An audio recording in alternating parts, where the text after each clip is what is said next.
isa ay matatag, ang isa ay nakakatawa, ang isa ay nakakagaan. Pero ang puso mo ay nagtataka kung sino ang tama, ang pag-ibig na totoo o ang pag-ibig na pilit. Ang isa lang ang puso, pero dalawang pag-ibig. Sino ang pipiliin kung dalawang puso ang nag-aantay?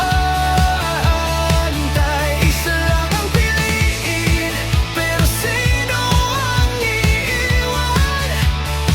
Ang puso mo ang nagsasabi, piliin mo ang tunay.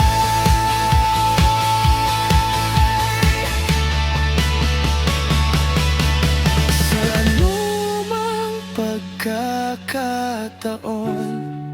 huwag mong kalimutan, ang puso mo ang gabay sa pagpili ng tama.